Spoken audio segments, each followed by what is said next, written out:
100% right, every time. The McClaskey Excellence Institute brings you The Operations Experts, a podcast with hosts David McClaskey and Billy Schaefer. Delight your customers, reduce errors, and increase repeat business. Take your operations from ordinary to extraordinary. Well, welcome to the Operations Expert Podcast, where we talk about operations excellence and leaders who make it happen. And today we're going to be joined David McClaskey. I'll be one of your hosts, president of McClaskey Excellence Institute, and Billy Schaefer, the vice president of McClaskey Excellence Institute. Billy? Well, thank you, David. Well, now, I would say it's a little bit different today. Is a lot of times we have people coming in and people in the operational world that we want to showcase. Well, today we're going to look at it from a little bit different angle. We want to talk about strategic planning. And we just happen to have somebody who has worked with an incredible number of groups. So actually, we have the expert in the room today that we're going to talk about. And that expert is going to be our very own president, David McClaskey. Been doing this for 50 years, working with all sorts of groups. So, David, I feel like I'm going to interview you today. And so I want to know, Okay.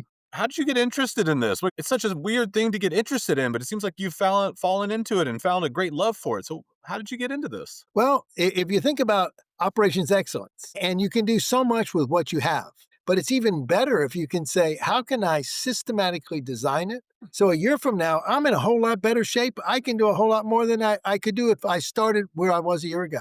So it's a natural extension of excellence. So you say, I always have to start from where I am. But if I say one of the things I'm going to do in the next year is to actually be much better at both deciding on what initiatives I should have and implementing them and making them effective and maintaining them, that's what strategic planning is all about. So it's a natural starting point. And as we talk about in our Achieving World-Class Results class, everything focused on the purpose, the mission, the key customer requirements. And it's hard to do that when you have initiatives that are focused in a half a dozen different directions. So strategic planning gets everything focused on the very best way to accomplish your mission and your key customer requirements. It is just a natural extension of every single thing else that we work with people on. That's incredible. Now, who can take advantage of this? What kind of companies can actually use strategic planning? In fact, just about every company, including consulting companies that are companies of one.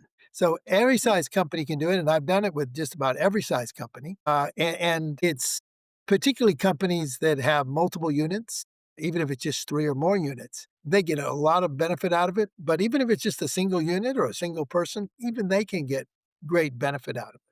So it really is almost any organization. What we find is that service industries have an extra special kick from strategic planning. Because manufacturing, it's like we're making this product with this equipment, much harder to change. Service can actually change almost everything about them within a year, if they should choose to do that, which is usually not the right answer. But they have a lot more options, but you have to decide which option's right for you. And that's the place we start with strategic planning. Oh, I really love the fact where you said this works even with a company of one. I often hear that I'm the CEO of Billy Schaefer Inc. Mhm. Maybe I need to set up and have some strategic planning for my life for the next year and see how that might help me out. There you go. I love that. And if you want to even get further than that, you can do this for any entity. Whether it's we're mostly working with work entities, Mhm. but you could have any nonprofit, anything that I'm just a member of this nonprofit, but you can tell they're not organized. They need strategic planning. I do it with a lot of nonprofits for that reason.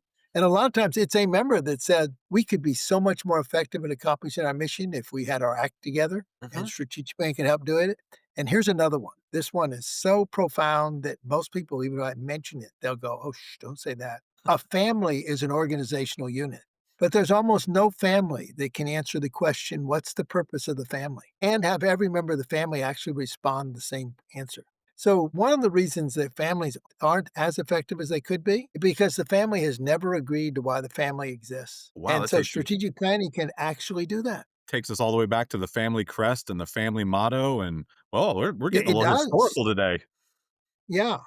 I love that. Well, now I know you said something like it helps organization, and now David, I've worked with you long enough that I know you break down everything. And it seems to be the typical standard that there's four parts to everything in the world. So I'm guessing, is there four parts to strategic planning? Your intuition is exactly right because there's four main. Yeah, look at that. You just absolutely nailed it, didn't you? And I'm glad you said that I help that I break things down, not break things up. So Uh, that's good. Breaking things down is good. Breaking things up isn't. So four parts of strategic planning. Each of them has their own sort of science behind it. They all come together. The first one is developing the strategy itself. Here is the strategy. For example, if we go to just some really basic ones that have made huge impact, you go to Sam Walton's strategy. His strategy was discounting. So he had a strategy of saying, I'm going to sell things as cheap as I can, as long as I make a little bit of profit on every item. In a world that almost every one of his other competitors was, I want to make the most profit I can make off every item I can sell.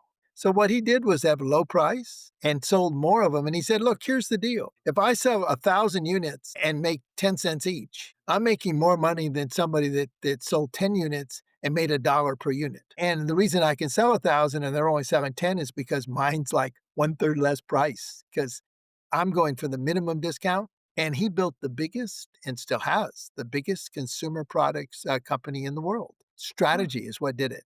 And then the execution came from the strategy. And in fact, it used to be what Sam Walton would do. What did Sam Walton do when he was a CEO? One of the things he would do is he would go to his Walmart stores and they would do competitive shopping. They would buy stuff at Walmart and then they would take Kmart was their biggest big competitor for a while until they wiped Kmart out in essence. And then they would go to the same Kmart store and buy the same stuff. And if the Walmart prices weren't cheaper than the Kmart prices, because they were both theoretically in the discounting business, but he said the only way I'm going to win against Kmart, much bigger Kresge company, much bigger than I was at that time, is I have to be better at discounting than he is. That was their strategy. And they enforced it and never changed their strategy, still haven't changed their strategy in that regard. And it was the strategy that led to Walmart winning over all of their competitors. And the fact that, so the first they had a strategy, and that's step number one. But what the data shows is that 60 to 80% of the strategies never get implemented. So they're just a sheet of paper that somebody put down. Could be good ideas, could be bad ideas, but who knows because nobody ever used the ideas. So the second part is deployment. You've got to say, okay, here's these things, who's going to do it? And we think of the next part as implementation, but that really doesn't work well. Deployment is who's going to implement it and what resources do they need and what kind of project plan do they need to have. So we set up who's responsible and who's the resources and what time are they actually going to get in to do this. And that's strategy deployment. And I can tell you, I learned from the Japanese counselors when I was at Florida Power and Light, the first company that won the Deming Prize.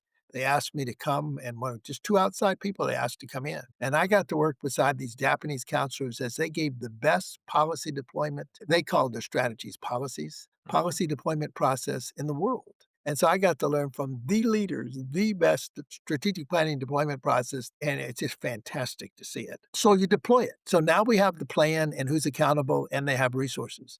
Then there's the third step is implementation. Now people have to carry out the plan. If you were supposed to do this project with these resources and get this results, we want to know how you're doing every week or every other week. We're gonna manage this with project management.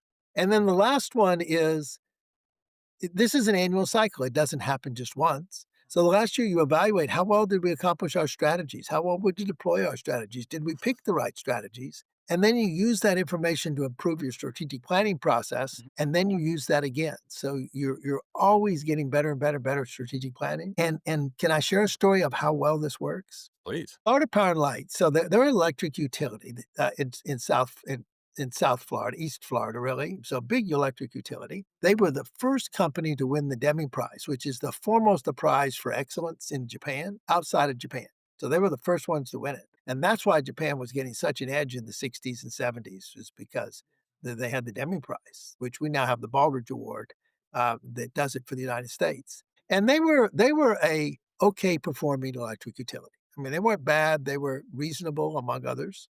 But their strategic plans, you'd get some, you wouldn't get some, you would do some. Pretty typical performance. After working with the Japanese for just a couple of years, they were so sure that their strategies would not only be accomplished, but would achieve the desired results, that they would start doing strategic planning as if they were 1 year later Huh. and that these results were in place. And 95% of the time they were correct. Wow. So they would actually bet that this, and these weren't easy strategic plans. These are pretty elaborate and Wow.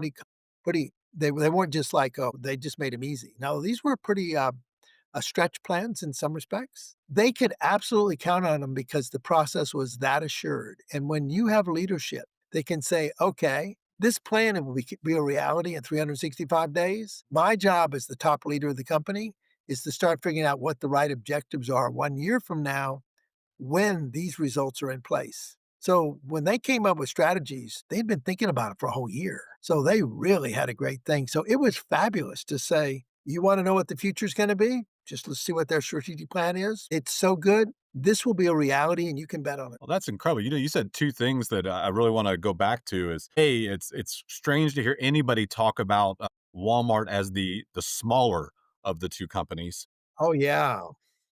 but you got to see their growth and you see it. I mean, the results there. They went from not near as big as Kmart to now they are the behemoth of everything. But the one thing I would love to hear a little bit more about is I don't know if everybody knows about the Deming Prize. I take it it's not easy to win. I take it this is something that takes a little bit of time and effort. Yeah. Is that true? It is, it is unbelievably thorough. And the car, if you think about Nissan or Toyota or any of those, they started out way behind the U.S. automotive. I Mhm. mean, they couldn't even hardly produce cars that would work. And using the implementation that would go with the Deming Prize and using great strategic planning was the basic strategic plan was sell cars outside Japan, mostly to the United States. Mhm. And you couldn't sell cars in the United States unless you could make cars that were equal to or better quality and better value Mhm. than the three top American manufacturers. And they were miles ahead of the Japanese. So within about 6, 7 years, they caught up. And with another 6, 7 years, they were like in number four place, number three place. At one Hmm. point, we're the biggest provider of cars to the United States. Now it kind of wrestles around a bit, but that's what the Deming Prize was able to do because it basically talks about all aspects of management and what we do in essence with and then the Baldrige Award was the US version of that. And because they said, look, this is so successful, we're not going to just invent it ourselves. We're going to build off it and build one that works for our culture. And our Achieving World Class Results class was based on the Deming Prize, the Baldrige Award. But now let's make it simple enough that companies that even have one unit can use it. Or if they have 50 units, they can use it. Because these processes require if you go to the Deming Prize, the Baldrige Award itself, there's a lot of complexity in understanding the criteria. That's why when I'm a Baldrige consultant, I help them understand the criteria. But what we said is, how about we make a criteria like in our Achieving World Class Results class that doesn't require the explanation.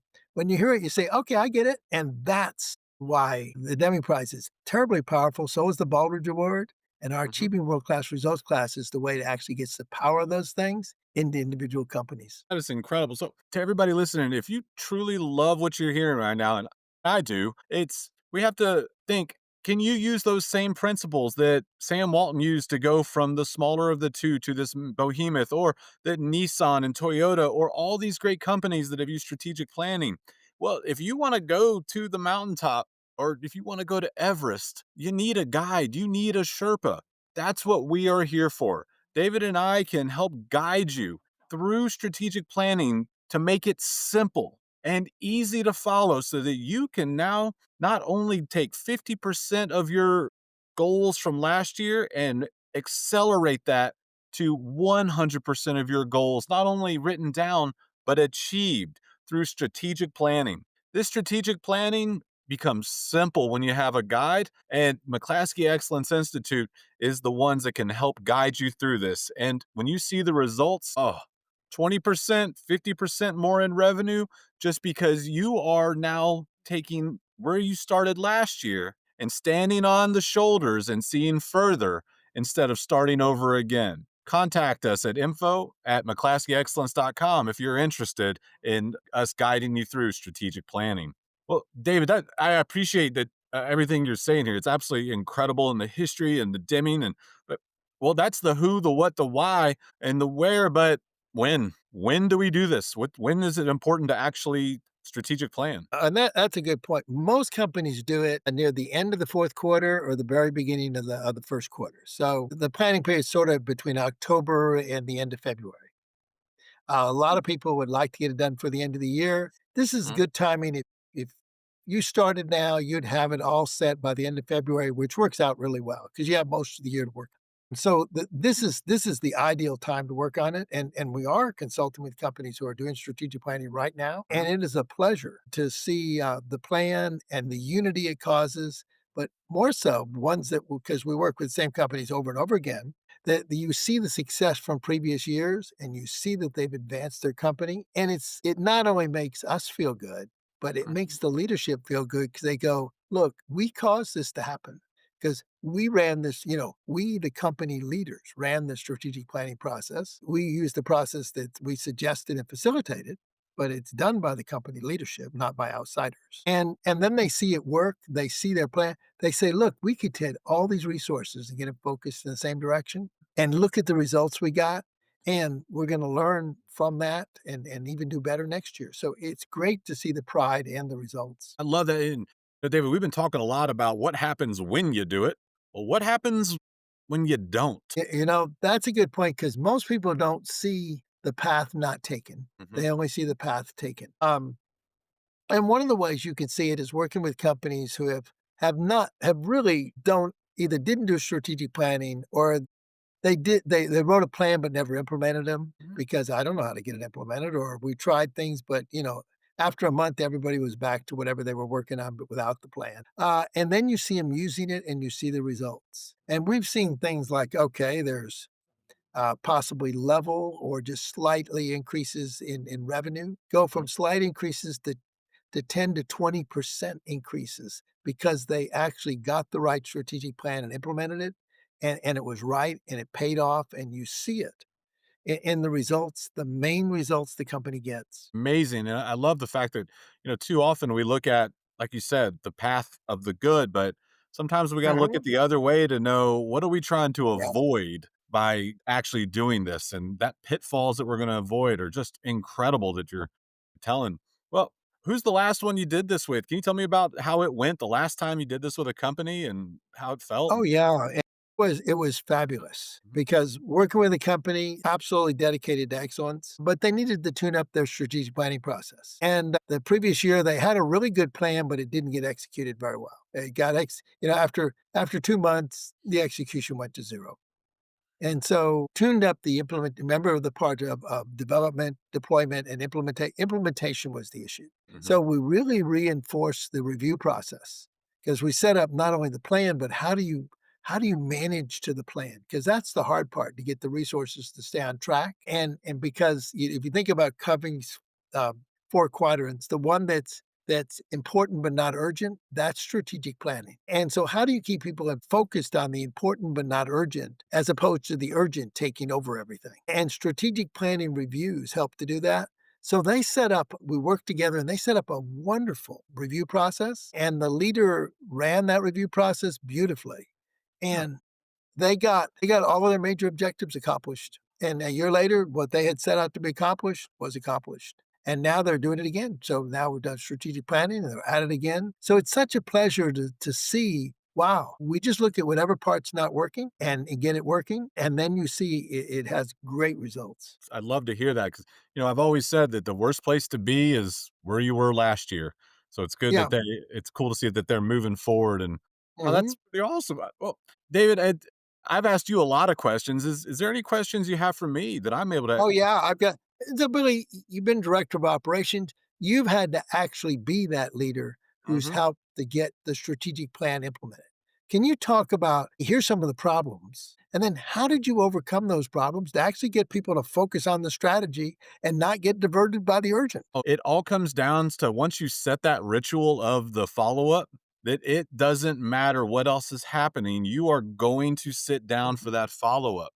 Because I can tell you that what happens, and I think you mentioned it in the company before, was the plan is in place. It's a wonderful plan. Then 2 months later, the plan has become Yeah. wallpaper at best. It's a very expensive wallpaper, but it's wallpaper. And what happens is they don't sit down to talk about where they're at and how the progress is going and how they're moving forward and what got accomplished and all these Hmm. things that need to happen in order to make it moving forward. And where I've found that it always happens is one person goes on vacation, let's scrap the meeting.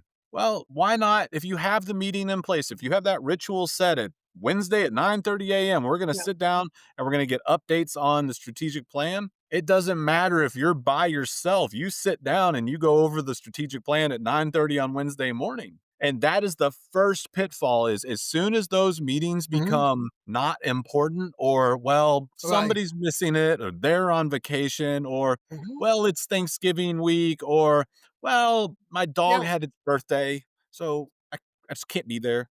Hmm. Then it goes away, and if you miss one meeting, I always say that that strategic plan is as good as dead. So, if the meeting itself to go over it has to be there because without that accountability cycle, it's just gonna go away, and that's really a true thing. Now, the second part that I always talk about is how much are you gonna talk about it outside of that meeting? Because if, hey, this is what's Hmm. important, this is the projects we're working on, how often are you following up with people on these projects? Because if you well, what was my favorite thing and statement that I've always loved, and I took it the other way when I was told is, "Hey, if you want something to be a big deal, make it a big deal." And that statement was always Okay. said in the fact of don't make things a big deal. But I took it the other way. I was like, well, if I want this strategic plan to be a big deal, then I'm going to make it a big deal. I'm Hmm. going to talk about it all the time. Where are you at on this project? Where are you at on that project? Where are we at? What can I do to? Am I a part of a Hmm. collaboration? Am I the main person? It's just talking about it nonstop. And that's really how you move projects forward. If you're not talking about them, they're not happening. And that's been one of the ways that I've really helped move these forward as far as strategic planning. Well, that's great. It shows some great insight of a seasoned leader and like yourself.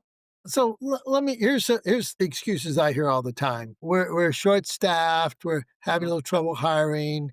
We lost a couple of our managers, or mhm. we've lost a couple of assistant managers, or a new competitor opened up. How do you? I'm sure your companies have had some of those same issues. How do you handle when those are the issues they're telling you why they're not working on the plan? Well, I'll tell you what I learned is early on in the restaurant industry, we had a midday checklist, and this is what taught me how to make things Yeah, important no matter what was happening. And yeah. I remember this day and the leader that was in the building, and it was a torrential downpour. I mean, this was Forrest Gump, raining sideways kind of rain. Nobody was coming in the restaurant. It was done. I was standing there, and the leader came up and it's like, Billy, why aren't you doing the 2 p.m. Mhm, checklist? It's 2 o'clock. And I just remember looking at him like, it's a tornado outside. What do you mean? And I remember him looking at me and saying, it doesn't matter if an earthquake happens. 2 p.m. is when we do the checklist because if one person dares to get out in here and come in and they don't have a good experience, then we didn't do our job. And that stuck with me that said, you know what? This is what we're doing. This is our plan. And when we don't execute the mhm, plan, it doesn't matter. So it doesn't matter if mhm, you're short staffed. It doesn't matter if a manager quits. It doesn't matter if a volcano erupts outside. You still mhm, are on the path to get the strategic plan done. mhm, All of those things are just excuses. That's 100% it. And if you want to not be excellent and live in that land of mhm. operational excellence, then let the excuses flow. They'll fill up your time more than the strategic plan will. Yeah, oh, that's great advice, and I can tell you one thing that we do structurally as we do the strategic planning workshops, which only takes a day or 2, so it's Mhm, fairly quick and everything, is that usually the head person or the head operations person will be the person who does the strategic plan reviews. But here was the trick. If you just have that and that person's busy, takes vacation, can't make it because there's a crisis in a restaurant, then the review doesn't happen. So we found one of our tricks is if you can't make it, who is the person that's going to lead the meeting when you can't? yeah. So we make a designated automatic at any time. This person can't lead the meeting, you lead the meeting. And that tends to get 100% of them implemented because if you're relying on one person for a whole year, weekly or biweekly review meeting, something's going to happen where the person can't make it. Hopefully, it's something like vacation as opposed to a crisis in a store. But Mhm, unfortunately, crises in the stores tend to be more predominant. But then, okay, we've got another. And what people understand is this meeting's going to happen, just like you said, because there's going to be someone to lead it under any and all circumstances. That's 100% right. And if you all struggle to find that person to help lead that meeting, well, that's when Mhm. you can reach out to David and I, and we can help you with your strategic plan. And if we have to step in and lead that meeting to make sure it doesn't miss, why don't you just reach out to us at info@McClaskeyExcellence.com, and we can definitely help you with your strategic plan. And well, thank you all for joining us today. We are the operations experts, and we're going to make sure we drop new episodes on the first Monday and the third Monday of every month. And we look forward to everybody listening, and we will see you soon. Hey, take care. Operations Experts was created by McClaskey Excellence Institute. Hosts were David McClaskey, president of McClaskey Excellence Institute, and Billy Schaefer, vice president of McClaskey Excellence Institute. The podcast was produced and edited by Kate Craig of Kate Craig Consulting. New episodes drop the first and third Monday of every month on Apple Podcasts, Spotify, Audible, Amazon Music. Find us online at McClaskeyExcellence.com and register for our Achieving World-Class Results course to enable your organization to deliver exactly what you promised every time using extraordinary operations.